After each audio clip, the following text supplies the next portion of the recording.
Meus irmãos, eu quero falar sobre algo muito importante com vocês e quero, talvez você tenha passado por isso ou tenha pelo menos pensado sobre isso. Quem sabe pensado uma, duas, três vezes, ou talvez seja um pensamento constante na sua mente. Algumas pessoas tratam isso com uma certa indiferença, não dando assim o valor que se deve dar à situação. Eu quero falar sobre os pensamentos suicidas e desejo de morrer. Eu vou usar isso como introdução para mim poder entrar na mensagem da palavra de Deus. Pensamentos suicidas, quero dizer que isso aqui eu procurei, eu pesquisei e eu escrevi, porque achei importante dentro da mensagem que eu vou estar pregando para vocês.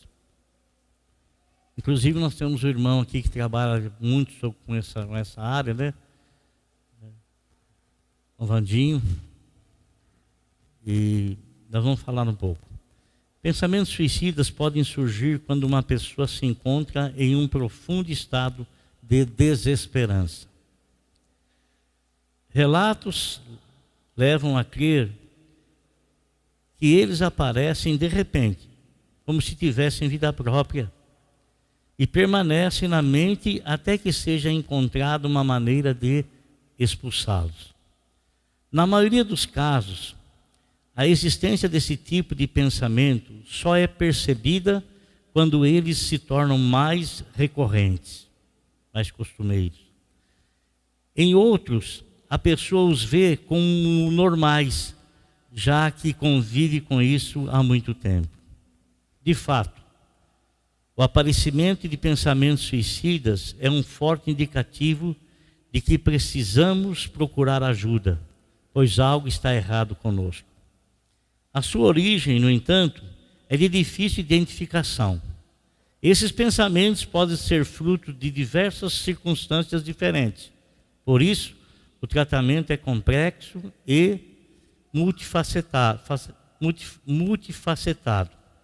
Várias facetas, né? Vários episódios, vários capítulos, várias sequências.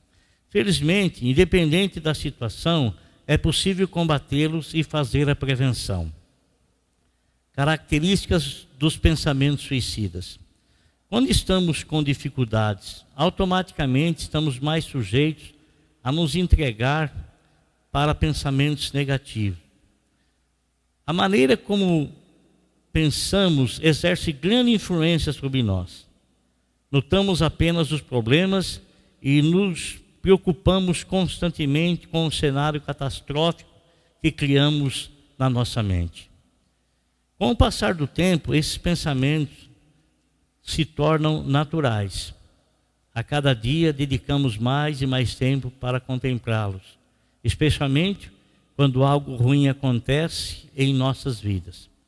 Na verdade, sentimos até um pouco de conforto em pensar de forma negativa. É assim que eles evoluem para pensamentos suicidas. A constante negatividade, medo, comportamento compulsivo, a baixa autoestima, desamor, dificuldade de autoaceitação, preocupação, ausência de autoconfiança, ansiedade. E por conta dessa inconformidade com a vida e, possivelmente, impotência para mudá-la, surge o desejo de morrer. Assim, pensamento como a vida não vale a pena ou não há nada que eu possa fazer para mudar. Aí a pessoa entra numa caverna. Eu quero que você abra a sua Bíblia comigo no livro de 1 Reis, no capítulo de número 19, verso de número 9.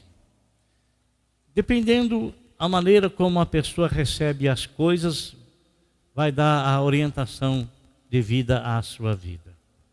Nós tivemos 2 casos aqui na igreja, irmãos, 2 casos aqui Eu vou falar apenas a maneira como a pessoa ela reage em determinadas situações. Nós sabemos que muitas pessoas perderam muitos entes queridos nessa pandemia, né? E outros não perderam só por pandemia, ou só a maneira de se expressar, né? Mas perderam de outras formas tantas. Nós tivemos um caso aqui, uma irmã que perdeu a filha dela domingo passado, ou melhor, sábado passado, em São Paulo, uma moça de 44 anos, ela pegou uma bactéria na água, água não tratada. Pegou uma bactéria na água e não teve como reverter a situação. Infelizmente, ela veio falecer. A moça, o corpo dela chegou 9 horas no sábado à noite, e ela foi sepultada 8 horas no domingo de manhã. A mãe dela, 8h30 da manhã, estava aqui no culto conosco, tomando Santa Ceia.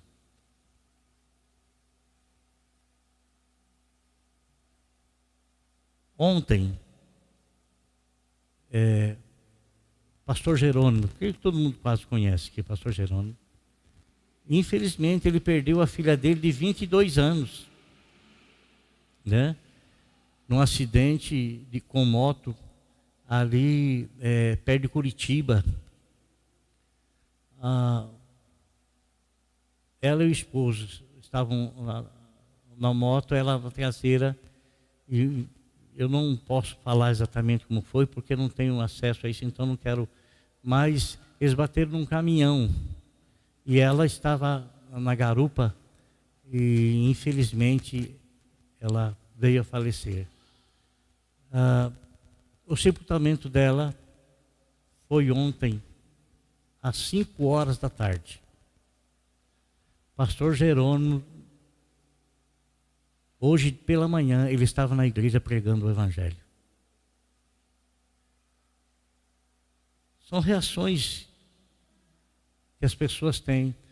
Outros perdem um ente querido, eles não que essa atitude deles quer dizer que se recuperaram, mas eles estão lutando porque sabem que não tem como retornar aquilo. Não tem como fazer absolutamente nada. Não tem como lutar contra aquilo, né? Outras pessoas reagem de forma diferente, né? Perde alguém e eles se comprometem em si mesmo e tem uma dificuldade muito grande para sair, né, da situação. Nós estamos falando de uma situação aqui, amado, que pouco às vezes é comentado, mas as pessoas elas procuram um suicídio. Em que estado emocional que essas pessoas estão? De chegar ao ponto de tirar a própria vida. Qual é o estado que uma pessoa dessa se encontra? Porque tirar a própria vida é não conseguir conviver consigo mesmo. Que estado que uma pessoa dessa está? Talvez você olhe assim e às vezes fala, nossa, que coisa, aquela pessoa, né, se suicidou. Mas o que será? Como é que estava essa pessoa para chegar a tomar essa decisão? Chegar a esse ponto. Qual é o estado emocional dessa pessoa? E muitas pessoas acham que a depressão é algo, deixa eu falar aqui bem claramente, né? É frescura da pessoa, que isso aí é frescura, isso aí é, né? Mas, irmão, não é. E quem já passou pelo menos por uma pequena depressão sabe que não é. E existem casos muito mais profundos, difícil retorno da pessoa à vida real. Agora, será que na palavra de Deus nós encontramos homens de Deus, pessoas, mulheres de Deus que tiveram e passaram por alguma situação semelhante? Pois eu quero ler com você capítulo 19 de 1 Reis, versículo de número 9. Está escrito assim: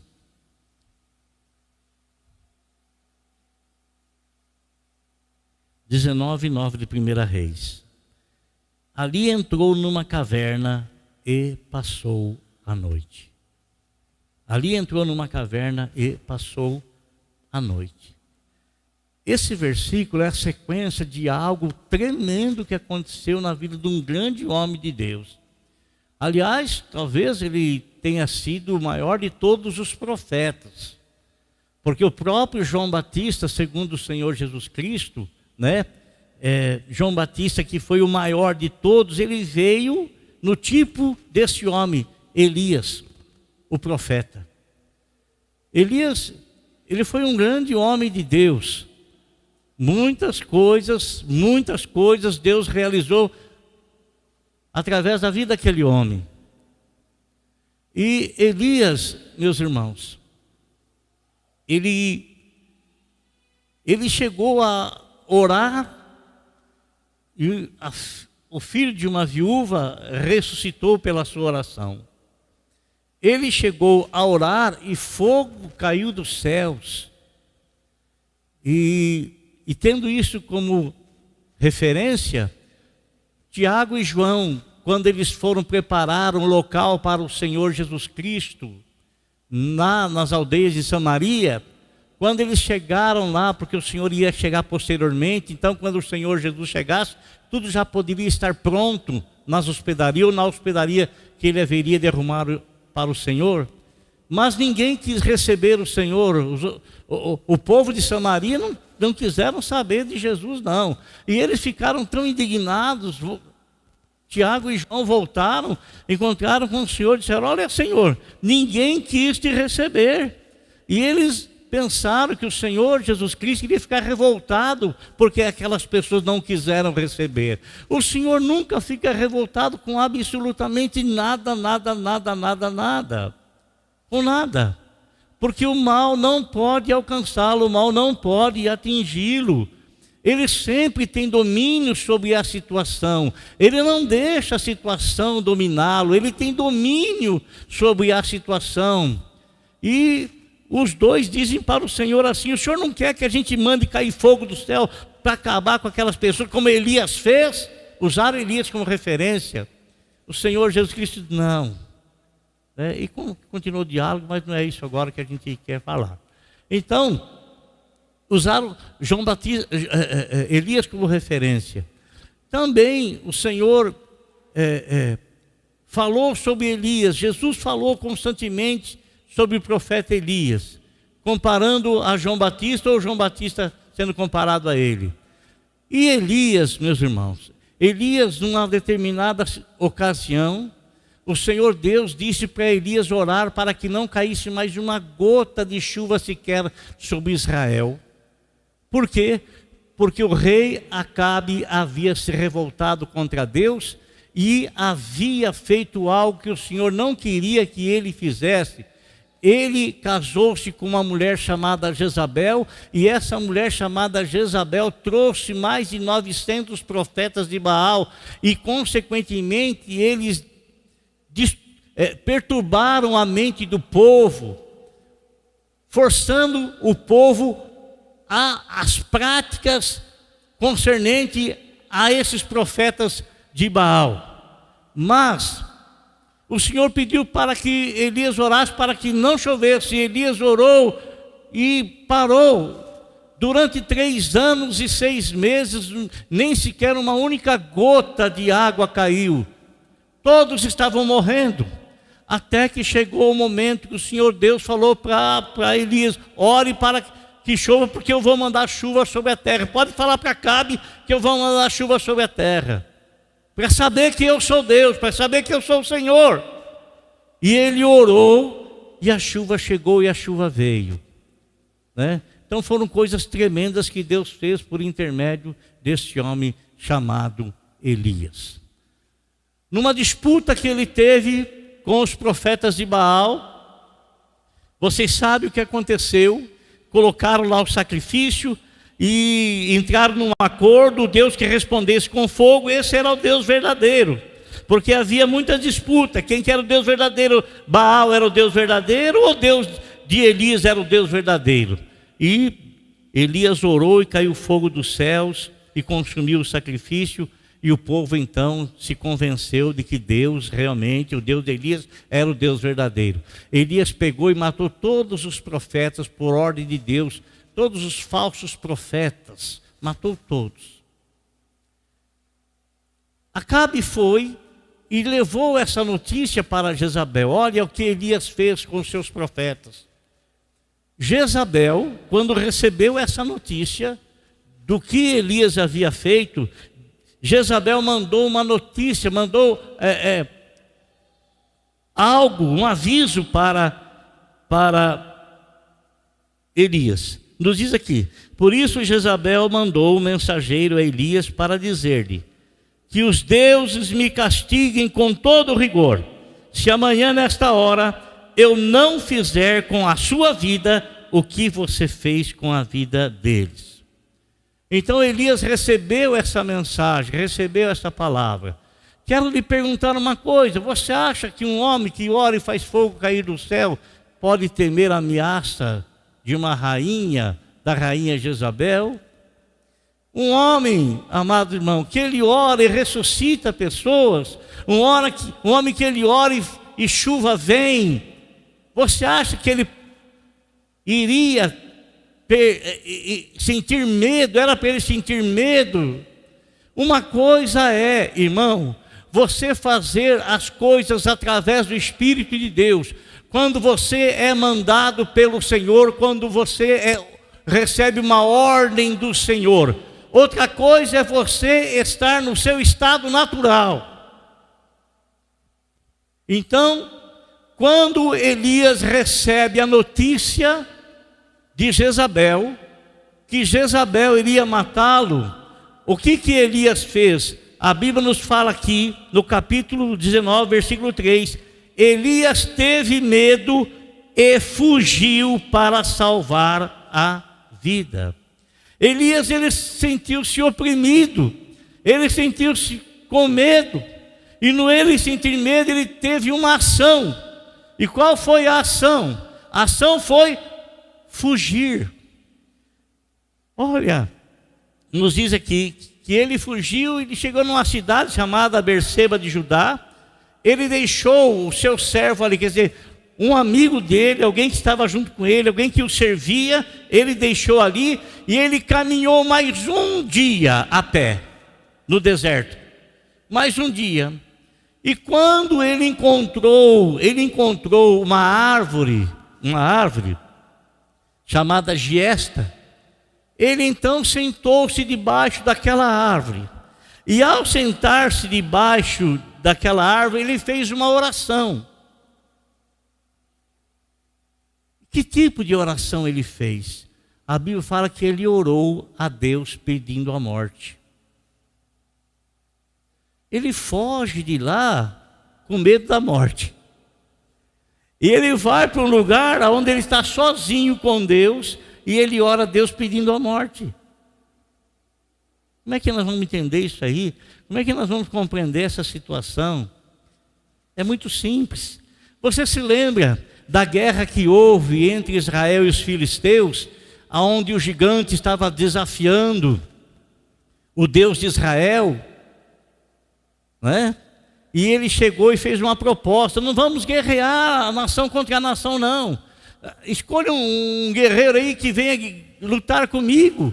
Aquele que vencer, o povo se torna escravo do outro, do vencedor.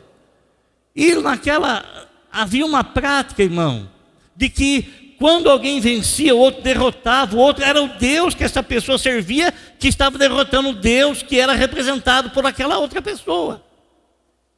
Então, Elias não queria de forma alguma ser morto por Jezabel, para que ela não viesse a pensar que o Deus dela era maior do que o Deus dele. Então ele foge, ele vai embora, ele se distancia, chega naquele lugar, debaixo de uma árvore, sentou-se, logicamente cansado, e ele orou ao Senhor. E nessa oração, da forma como ele se expressou aqui, ele fez essa oração pedindo ao Senhor, dizendo o seguinte: debaixo dele e orou, pedindo a morte.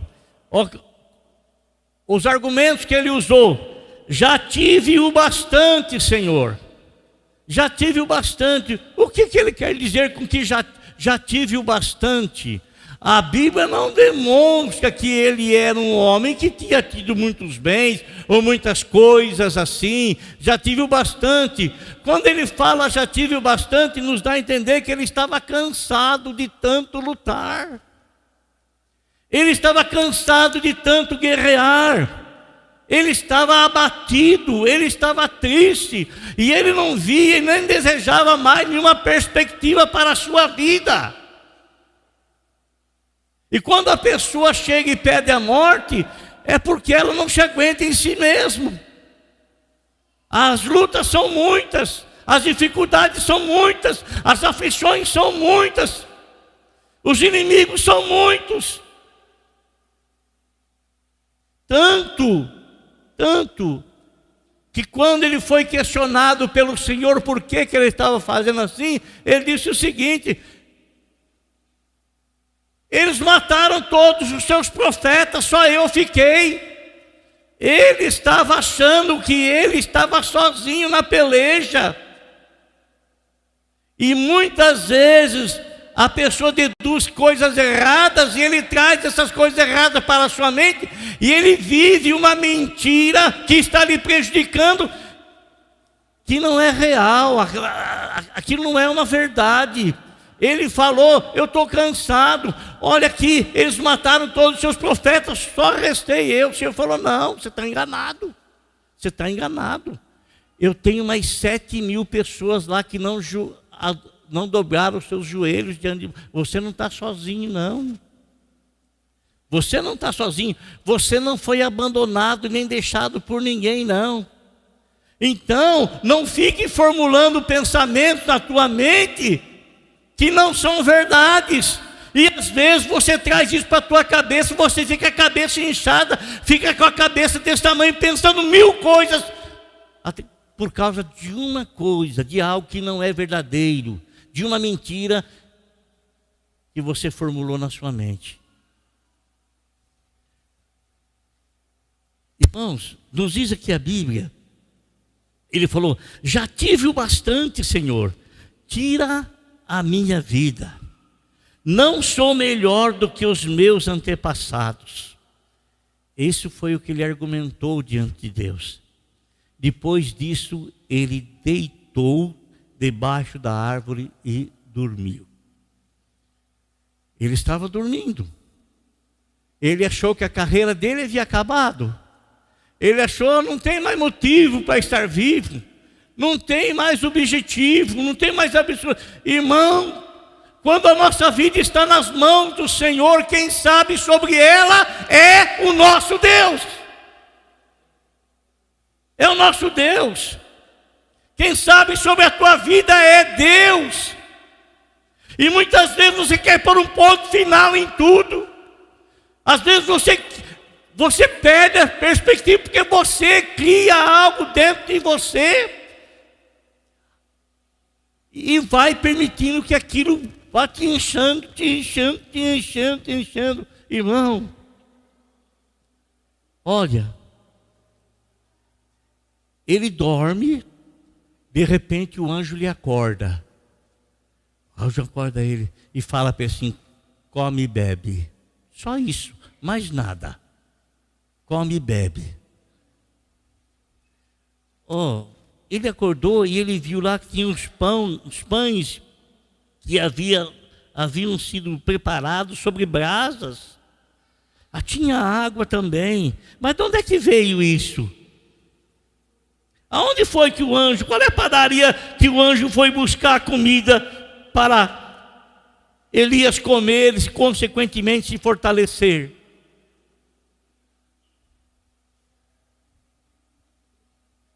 Ele come, ele levanta, ele olha, vê aquilo, ele está com fome, ele come e ele bebe. E ele volta a dormir.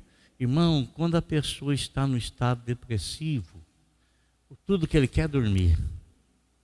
Tudo que ele quer é ficar sozinho. Tudo que ele quer, não quer ver ninguém, não quer falar com ninguém, não quer enxergar ninguém, não quer nada. Não é algo da pessoa em si, não. Não é algo que ela cria dentro de si, não. São situações que vão moldando a vida dela, que vão moldando a alma dela, que vão moldando os pensamentos dela, até que o pensamento toma conta de toda a energia dela, suga toda ela. Suga toda. E ele, irmãos, ele voltou a dormir. Voltou a dormir.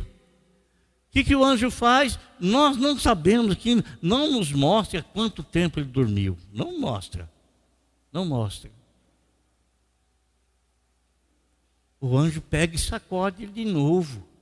Acorda, acorda, levanta e come.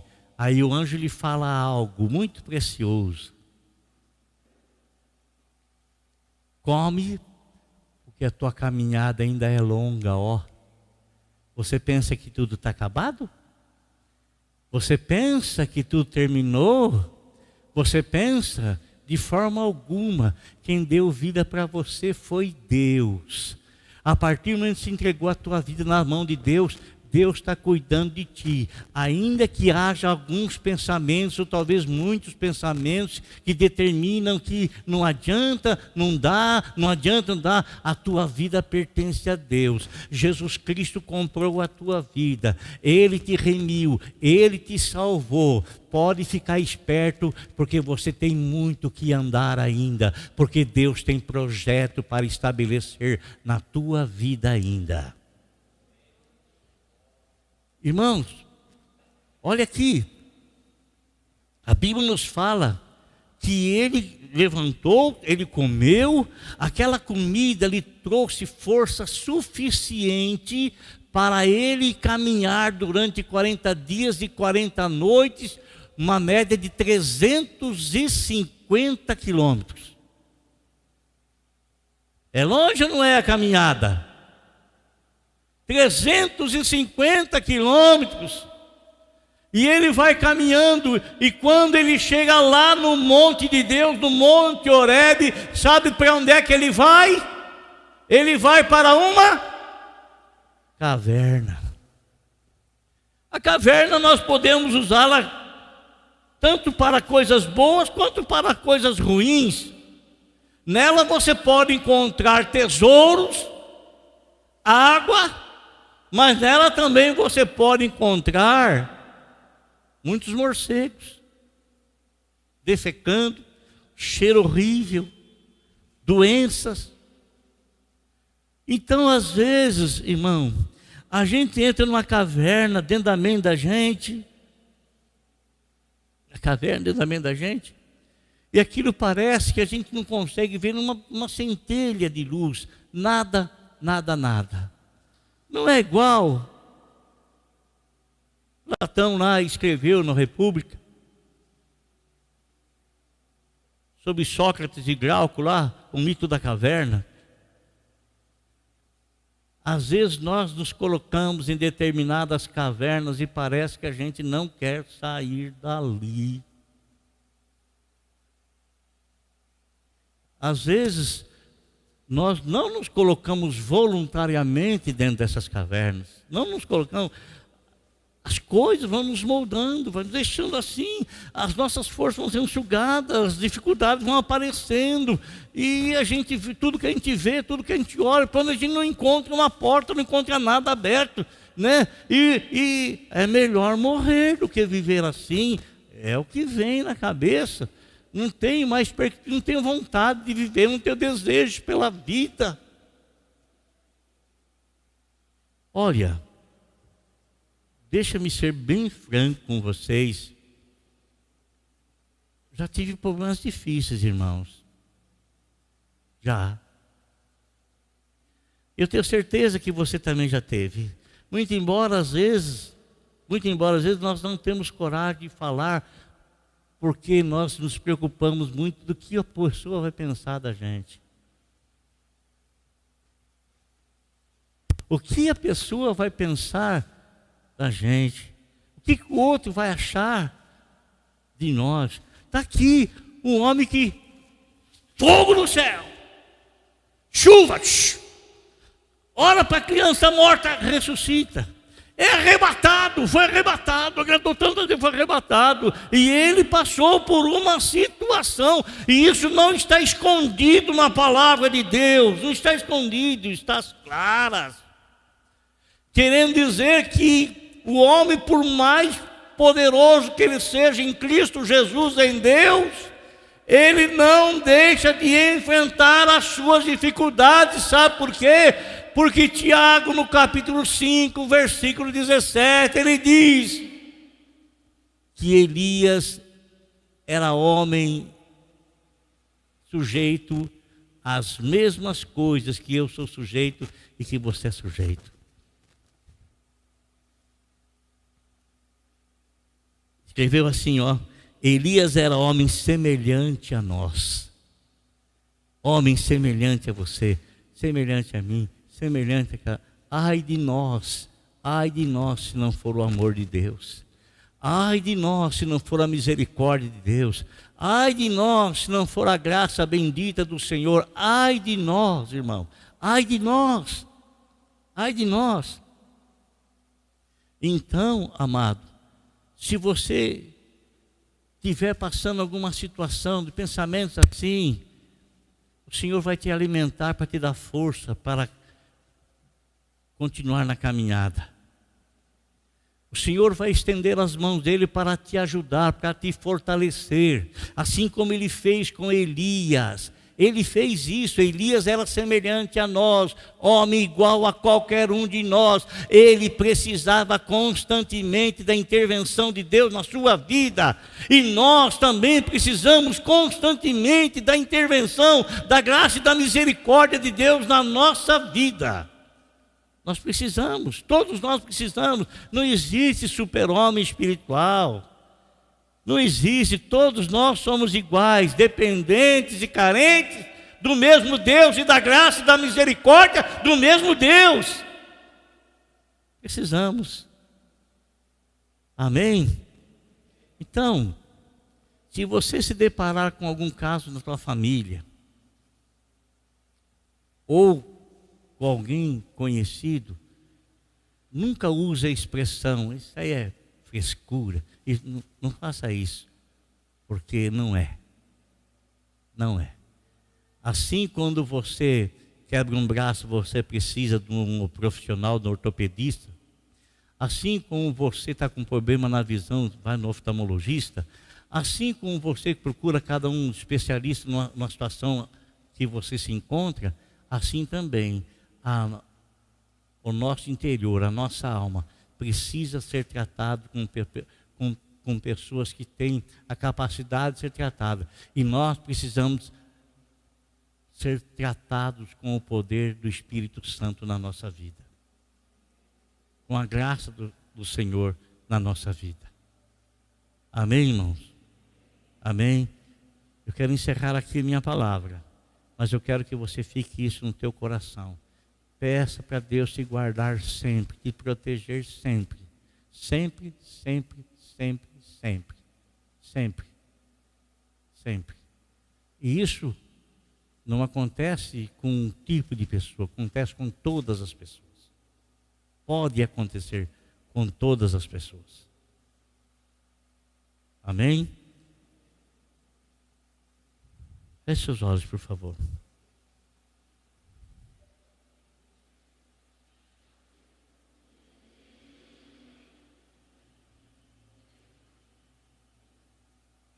Senhor nosso Deus e nosso Pai, bendito e santo, em nome do Teu Filho Jesus Cristo, nosso eterno Senhor, nosso eterno Salvador, eu agradeço, Senhor meu Deus, e que essas palavras que nós trouxemos aqui aos Teus filhos, aos Teus servos, meu Deus e meu Pai querido, o Senhor possa ajudá-los, possa abençoá-los em toda e qualquer situação e circunstância da vida, em toda, Senhor.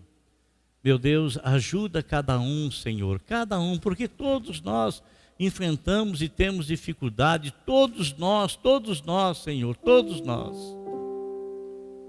Que a Tua mão sagrada, Senhor, bendita e santa, Ajude cada um desses teus filhos, cada um desses teus servos que aqui estão e aqueles que estão nos acompanhando pelas redes sociais. Que vossa mão sagrada, Senhor, esteja, Senhor, sobre eles. Meu Deus e meu Pai querido, quem sabe alguém aí está na sua casa, em seu lar, nos vendo, e aquilo que nós falamos ao Senhor, meu Deus, tenha vindo assim, de encontro com a situação que ele está enfrentando. Quem sabe, Senhor, estão julgando de muitas formas e de muitas maneiras. Mas eu sei, ó Deus, que o que nós precisamos é da tua bênção, é da tua misericórdia, é da tua bondade, é do teu amor. E em nome de Jesus, Senhor, abençoa esse teu filho, essa tua filha. Abençoa para a glória do teu santo nome. Abençoa para a exaltação do teu santo nome. Abençoa, ó Deus, ajuda, Senhor, quem porventura estiver passando, e quem passou, glória a Deus, porque venceu a situação. Glória a Deus, Senhor, porque foi vencedor e foi vitorioso. No nome de Jesus, ó Deus, eu oro a Ti, ó Pai, no nome do Teu Filho Jesus. Ajude todos os Teus filhos, Pai, abençoe a todos, para a Tua honra, para a Tua glória e para o Teu louvor. Meu Deus, não existe nenhuma diferença entre nós e Elias. Somos homens iguais,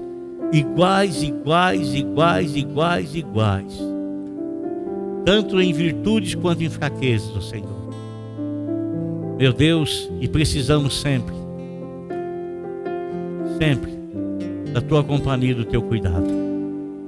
No nome de Jesus. Amém.